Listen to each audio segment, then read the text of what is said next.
Pues el doblaje de Bocchi de Rock se estrenó de manera sorpresiva en Crunchyroll hace unos cuantos días, soltando toda la primera temporada con su tratamiento en español. Y debo decir que fue un doblaje que a nivel general me sorprendió bastante. No es que sea perfecto, ya que hay algunas cuantas cosas que creo que le pueden no gustar a varios. Y me recuerda una experiencia como lo fue en su momento Wonder Egg Priority, pero a eso llegaremos después. Antes de ir con el doblaje en sí, vayamos con las generalidades. Este fue hecho en México, en el estudio conocido como BSI. Entre las voces principales tenemos a María García interpretando a Hitori Goto, quien también nació la voz de Toka Yatogami en Date Alive. Estuve ensayando 6 horas al día para aprender a tocar delante de la gente y este es el resultado. Tengo que formar una banda aunque sea lo último que haga. Mi corazón llora como mi guitarra. Parece que amo ser una ermitaña. La letra y la música son mías. Niji Kaijichi es interpretada por Ale Pilar, quien también le ha dado voz a Rey Taylor en Me enamoré de la villana. Ay, perdón, me presento. Voy a la preparatoria de Shimo Kitazawa, Niji Kaijichi. Oye, me gustaría pedirte un favor. Si no puedes, no hay ningún problema. Todo está muy bien, es solo que... ¡Por favor! ¡Esto es por mi banda! ¿Podrías ayudarnos tocando tu guitarra solo por hoy? Ryo Yamada es interpretada por Jimena de Anda, quien también nació la voz de Nozomi en Sonny Boy. Esas palabras de Nijika me motivaron a tocar de nuevo en una banda. Dejar tu personalidad es como morirte en vida. Mi consejo es, no te mortifiques tratando de escribir letras vacías y aburridas. Tú tienes que escribir lo que tú deseas. La unión de diferentes personalidades es lo que da forma a la música. No podía seguir comiendo hojas, no soy un panda, lo siento. Eiku Tokita es interpretada por Eli Rojo, quien también le ha dado voz a la doncella de la espada en Goblin Slayer. Pero toda esa situación me superó por completo y por eso renuncié. Aprendí que tocar la guitarra es más que solo mover las cuerdas. Incluso pensaba que esta parte solo era de decoración. Además, creo que es difícil aprender a tocar un instrumento por tu cuenta. ¿Cuerdas mayores? ¿Menores? Son términos de béisbol. ¿Tuviste un maestro que te enseñara a tocar así? Dime. Ahora sí, dejando de lado las generalidades, vayamos con el doblaje como tal. Creo que para entender parte del tratamiento, lo primero que hay que hacer es plantear el tono de la serie. En primera, Bocchi de Rock es una serie que no apela a ningún estilo fantasioso o algo así, cayendo, por llamarlo de alguna manera, en una especie de tono realista. Pero quien más se encarga de romper dicho tono es Hitori, la protagonista. Esto porque aunque no sea la única, es el personaje que más cambios tiene con respecto a las expresiones faciales y en general es mucho más exagerada con lo que le pasa. Con lo anterior, las personalidades de los personajes quedan más o menos así, siendo Hitori la más introvertida, Nijika la más entusiasta, Ryo queda como la más seria, pero que a la vez es la que más confianza tiene en sí, y no tiene muchos filtros al decir las cosas, lo que hace que maneje una especie de ambivalencia entre si el personaje está hablando en serio en ocasiones o si está siendo sarcástica. Y por último tenemos a Kita, la cual puede encajar dentro del estereotipo de chica alegre del anime que te puedas imaginar, teniendo una personalidad dulce e inocente hasta cierto punto. Basándonos en lo anterior, sus voces quedan más o menos así. Hitori habla todo el tiempo como si tuviera una especie de tope, por su especie de ansiedad social, y para este personaje en particular habría que poner sus dos facetas sobre la mesa. La primera la llamaremos personalidad base, que es como suele encontrarse en la mayoría de la serie. Esta es cuando el personaje está en su zona de confort, mientras que su segunda personalidad la determinaremos como su estado de ansiedad, o cuando sale de la zona de confort. Es aquí donde la voz de Bocchi cambia, ya que por lo que opta la versión original es porque el personaje suene agudo y de hecho parezca que grita internamente, además de que recurre a ciertos sonidos guturales. Nijika, al ser la más entusiasta, si bien se podría catalogar como que habla agudo todo el tiempo únicamente, lo cierto es que suele terminar las frases hacia arriba, siendo este último punto lo que más la diferencia de Kita, ya que esta, al caer en el estereotipo de chica dulce, suele hablar agudo casi todo el tiempo, o mejor dicho todo el tiempo, y sonando tierna durante una buena parte del mismo. Ryo, por mucho, es la que con más diferencia suena de todas, ya que al ser la más seria es la que habla de una manera un tanto más fuerte, y suena casi como si estuviera haciendo un favor al hablarte, además de la ambivalencia en sus emociones. ¿Y qué decide hacer el doblaje con lo anterior? Pues decide tomar todos o gran parte de los aspectos base de la personalidad de las chicas, haciendo unos ligeros cambios que los diferencian de manera notable. Si empezamos por Bocchi, tenemos que, como ya había establecido antes, esta tiene dos facetas, su estado base y el ansioso, y hay una característica en cada una de estas que la diferencia de la versión original. Lo primero es que en su estado base, Bocchi no habla precisamente agudo, de hecho suena un tanto más grave que en la versión original. Mientras que en su estado ansioso, en lugar de gritar para sí misma, el personaje en muchas ocasiones recurre a sonidos guturales o como si se frustrara en esos momentos, en lugar de entrar en una crisis como tal. Esto no quiere decir que el personaje no grite en ocasiones o no recurra a ciertos elementos de la versión original. Sí lo hace, solo que no todo el tiempo, solo cuando la animación forzosamente se lo pide.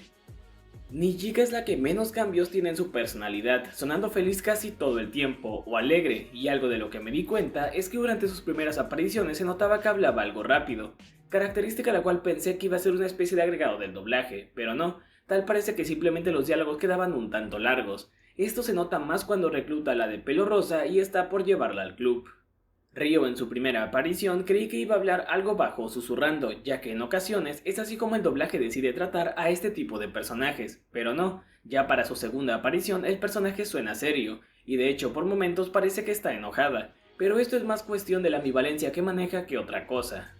Por mucho, la voz que más disonancia puede generar con respecto al personaje es la de Kita, y es que como ya había establecido al principio, esta cae dentro del estereotipo de chica dulce del anime, y en esta ocasión la personalidad del personaje no se ve reflejada directamente, aunque hay momentos en los que sí. Me explico, en su primera aparición cuando se encuentra Bocchi en las escaleras de la escuela o debajo de estas, el personaje sí llega a sonar así, ya que en teoría está hablando algo bajo. Pero los inconvenientes vienen al alzar la voz, y es que se nota que oscila entre un tono grave y querer adoptar el tono dulce del personaje, generando cierto conflicto con el doblaje en general y con la propuesta que este tiene. Donde mejor suena es en los momentos donde habla serio, pero aún con eso, es la que mayor suena del grupo, cuando en teoría todas tienen la misma edad. Y a ver, si el estilo de dibujo fuera otro o el tono de la serie cambiara, pues podría encajar mejor, pero en general quien habla más grave de todos los personajes principales que vemos es la hermana de la rubia. Cuando comenté que el tratamiento se me hacía algo similar a lo que había escuchado en Wonder Egg Priority, tenía que ver con que en esa serie, Momoe, Neiru y Rika no me generaban ningún tipo de conflicto. Sin embargo, ahí tenía algunos cuantos problemas de dicción, ya que arrastraba algunas letras, y tenía un acento en particular, que se repetía a lo largo de todas sus apariciones. En este caso ocurre más o menos lo mismo, solo que hay momentos en donde el personaje suena un tanto mejor. Si bien la voz de Kita creo que es lo que más conflicto le podría llegar a generar a algunos, lo cierto es que puede ser de estas series en general que ya se tengan muy arraigadas en japonés, por lo que no importando la manera en la que se aborden ciertas cosas, pues al más purista no le va a terminar de encantar. Y es que si vienes buscando algo que se apegue completamente a la versión original de manera directa o que sea una calca, puede que aquí no lo encuentres. Siendo el personaje en el que más se notan estas diferencias, Bocchi, sumado al asunto de la voz de Kita. Dejando de lado los personajes y yendo con el tratamiento en general, este tiene suficientes pies como para no ser comparado de manera directa con la versión original, y creo que tiene pequeños agregados o atenciones al detalle interesantes. Esto se nota desde el capítulo 2, en cosas como por ejemplo, que los personajes hablen de maneras específicas dependiendo de la posición de su boca o si ésta se encuentra en una situación en particular, incluso si esto no es muy notable. Como cuando la rubia habla de la chica que les quedó mal y tiene la mano debajo de la boca o en la barbilla, se nota que habla diferente por dicha situación.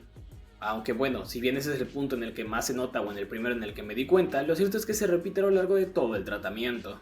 Y ya que hablamos de la rubia, hay un detalle que me pareció interesante, y es que en muchas ocasiones para dejar en claro el aprecio que le tiene a Bocchi, esta le habla con cierta sutileza o amabilidad, agregando algunas cuantas cosas, refiriéndose a Bocchi en ocasiones como querida o nuestra, quedando como querida Bocchi o nuestra Bocchi. Esto ocurre después de que le ponen el apodo a la de pelo rosado, denotando el punto de confianza en el que se encuentran.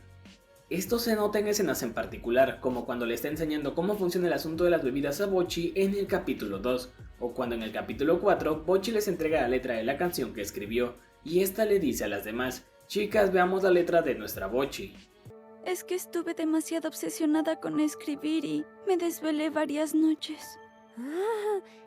A ver, veamos la superobra de nuestra Bocchi. Algo con lo que el doblaje suele jugar bastante son con los diálogos, y es que estos no se sienten acartonados, llegando a ser naturales en ese sentido. Lo primero quizás de lo que te puedas percatar es que al estado ansioso de Bocchi se le nombra de una manera en particular, y esa es disociar, ya que cuando el personaje entra en dicho estado, la rubia o algún otro personaje suele hacer referencia a dicho término o mencionarlo directamente. La otra manera en la que lo hace es haciendo ligeras modificaciones, como cuando en el capítulo 4 hablan de vender cosas de la banda, y Kita termina diciendo que ofertón. que si bien lo anterior cae en la categoría de un meme, no desentona con la escena, y suele ser difícil poner un ejemplo en específico de estos diálogos, pero de que están trabajados, lo están, distanciando en cierta medida de los subtítulos. O bueno, ahora que lo pienso, sí hay uno o varios, como cuando Bocchi está en su cuarto y se está intentando hacer más extrovertida y termina diciendo shots de tequila para todos, diálogos que no están en la versión original. Otro ejemplo claro de esto es en la escena del primer capítulo cuando la rubia y la de pelo rosa van de camino al club, en donde Bocchi dice que ella probablemente huela a naftalina, algo que normalmente se le pone a la ropa para que esta no huela mal cuando esté guardada o genere algún tipo de hongo. En la versión original dice que probablemente huela a moho. Con respecto al padecimiento de Bocchi, tanto en los subtítulos como en el doblaje se refieren a este como ansiedad social. A pesar de ser un anime musical, ninguna canción se encuentra doblada. Hay algunos momentos en donde los personajes como Hitori cantan, pero forma parte de su diálogo, como cuando el personaje hace canciones para aliviarse de una situación o acordarse de cosas. Dichas canciones sí se encuentran en español, pero todas las demás no. En general el doblaje me agradó bastante, hablando de este como un conjunto, se nota que tiene cierta atención al detalle y en general se entiende el tono de la serie, pero como había comentado al principio, quizás si vienes buscando una calca de la versión original pues puede que no la encuentres aquí, al menos en la voz de la pelirrosa. Eso no quiere decir que todos los ligeros cambios que el doblaje proponga queden mal y que opte porque los personajes o sus diálogos se sientan un tanto más naturales. Creo que si viste la versión original podrías dar una primera oportunidad al primer episodio, y si no decidiste entrarle porque la serie no había tenido doblaje, pues puede ser un buen momento, pero deberías tener en cuenta cosas que había comentado antes. Y eso ha sido todo por el video de hoy, no olvides comentar, darle like, suscribirte y nos vemos en la próxima. Adiós.